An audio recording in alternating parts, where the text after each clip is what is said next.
Star plus का show ये रिश्ता क्या कहलाता है कि अपकमिंग ट्रैक में होने वाला है जोरदार धमाका। जी हाँ दोस्तों, आपका फेवरेट शो ये रिश्ता क्या कहलाता है कि अपकमिंग ट्रैक में आने वाले हैं जोरदार धमाके।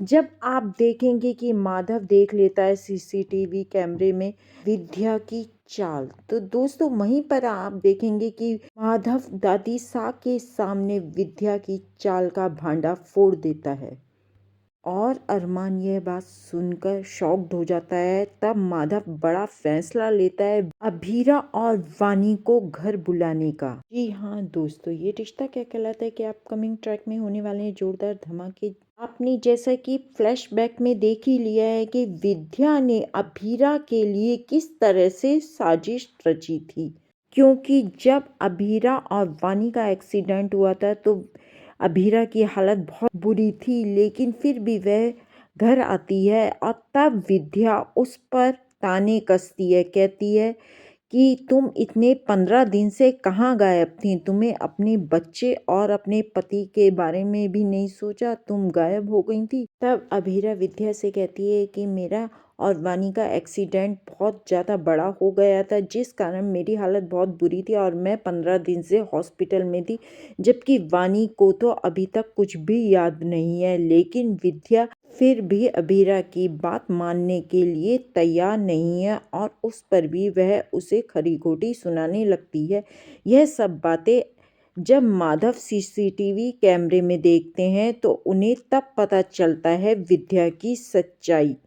और यहाँ तक कि विद्या ने तो इतना बड़ा काम भी करा था कि अभीरा को अंदर भी नहीं आने दिया था, बल्कि उसे मायरा की कस्टडी का कागज पकड़ा दिया था और उसे गेट से ही बाहर निकाल दिया था। यह सब बातें भी माधव सीसीटीवी कैमरे में देख लेते हैं और विद्या की इसी चाल की वजह से अभीरा और अरमान के बीच इतना बड़ा झगड़ा हो गया था, जिस कारण मायरा भी अभीरा से नफरत करने लगी थी, क्योंकि मायरा ने भी सोचा कि उसकी मम्मा उससे मिलने तक नहीं आई और वानी के साथ जाकर रहने लगी। और इसी कारण अरमान भी दोस्तों अभीरा से बहुत ज़्यादा नफरत करने लगा था।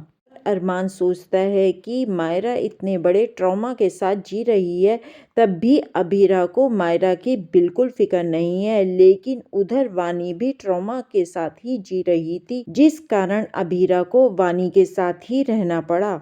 जबकि दोस्तों अभीरा जब हॉस्पिटल में थी और वह 15 दिन तक बेहोशी हालत में थी तो उसे कुछ नहीं पता था, और 15 दिन के बाद जब उसे होश आया तो वह डेट देखती है और डेट में 15 दिन पहले की डेट थी जिसमें कि वह एडमिट हुई थी। तब उसे बहुत दुख होता है और वह सोचती है कि उसकी बेटी का तो एग्ज़ाम था, पता नहीं उसने दिया होगा या नहीं, और उसे उस समय भी मायरा की चिंता थी। लेकिन विद्या इतनी उसे खरी खोटी सुनाती है कि जैसे कि वह मायरा के पास जानबूझकर नहीं आई हो और वानी के साथ ही रहना चाहती हो।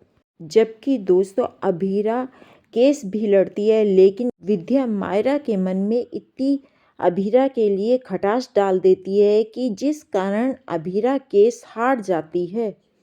और ये सब बातें माधव को तब पता चलती हैं जब वह लैपटॉप में कुछ काम कर रहे होते हैं, और काम करने की वजह से वे सीसीटीवी कैमरे को भी देखते हैं जहां पर विद्या की सच्चाई की पोल खुल जाती है, जिस कारण उन्हें पता चल जाता है कि विद्या ने अभीरा के साथ कितना गलत करा। और यहीं पर दोस्तों आप देखेंगे कि माँ शब्द के नाम से ही मायरा को गुस्सा आने लगता है। तब काजल चुप्पी तोड़ देती है अपनी और विद्या की सच्चाई बताती है, क्योंकि काजल 8 साल पुराना विद्या का राज खोल देती है।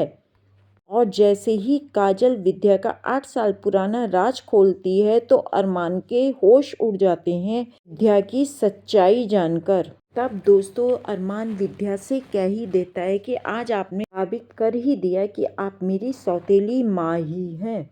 यहीं पर दोस्तों आप देखेंगे कि विद्या की सच्चाई को जानकर दादी साहब भी विद्या को एक तमाचा जड़ देती हैं, क्योंकि वह समझ जाती हैं कि विद्या ने ही अभीरा को भड़काया था और विद्या ने ही अरमान को भी भड़काया था, जिस कारण अभीरा और अरमान दोनों अलग हो गए। तो तब यहीं पर आप देखेंगे कि अरमान विद्या से कह देता है कि आप मेरे परिवार से दूर रहिएगा और आइंदा बोलने की कोशिश मत करें दोनों के बीच में। दोस्तों अपकमिंग ट्रैक और भी ज़्यादा इंटरेस्टिंग होने वाला है। आप देखेंगे कि विद्या की पोल खुलने की वजह से अरमान और अभीरा दोबारा से एक दूसरे के नज़दीक आ जाते हैं। जी हाँ दोस्तों, आगे का एपिसोड और भी ज़्यादा इंटरेस्टिंग होने वाला है। देखने के लिए चैनल पे बने रहें और चैनल को सब्सक्राइब ज़रूर करें।